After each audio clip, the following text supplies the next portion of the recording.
And it came to pass in the 11th year, in the 3rd month, in the 1st day of the month, that the word of the Lord came unto me, saying, Son of man, speak unto Pharaoh king of Egypt, and to his multitude, Whom art thou like in thy greatness? Behold, the Assyrian was a cedar in Lebanon, with fair branches, and with a shadowing shroud of an high stature, and his top was among the thick boughs. The waters made him great, and the deep set him up on high, with her rivers running round about his plants, and sent out her little rivers unto all the trees of the field. Therefore his height was exalted above all the trees of the field, and his boughs were multiplied, and his branches became long, because of the multitude of the waters when he shot forth. All the fowls of heaven made their nests in his boughs, and under his branches did all the beasts of the field bring forth their young. And under his shadow dwelt all great nations. Thus was he fair in his greatness, in the length of his branches, for his root was by great waters. The cedars in the garden of God could not hide him.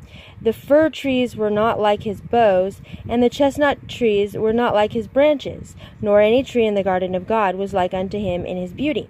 I have made him fair by the multitude of his branches, so that all the trees of Eden that were in the garden of God envied him.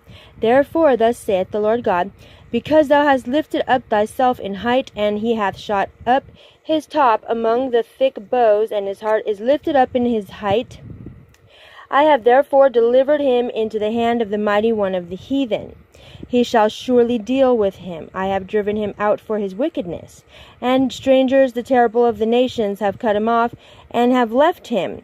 Upon the mountains and in all the valleys his branches are fallen, and his boughs are broken by all the rivers of the land, and all the people of the earth are gone down from his shadow, and have left him. Upon his ruin shall all the fowls of the heaven remain, and all the beasts of the field shall be upon his branches, to the end that none of all the trees by the waters exalt themselves for their height, neither shoot up their top among the thick boughs, neither their trees stand up in their height, all that drink water, for they are all delivered unto death, to the nether parts of the earth, in the midst of the children of men, with them that go down to the pit. Thus saith the Lord God, In the day when he went down to the grave, I caused a mourning, I covered the deep for him, and I restrained the floods thereof, and the great waters were stayed. And I caused Lebanon to mourn for him, and all the trees of the field fainted for him. I made the nations to shake at the sound of his fall, when I cast him down to hell, with them that descend into the pit, and all the trees of Eden, the choice and best of Lebanon, all that drink water shall be comforted in the nether parts of the earth.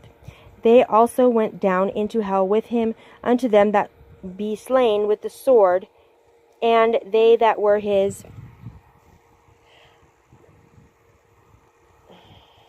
arm, that dwelt under his shadow in the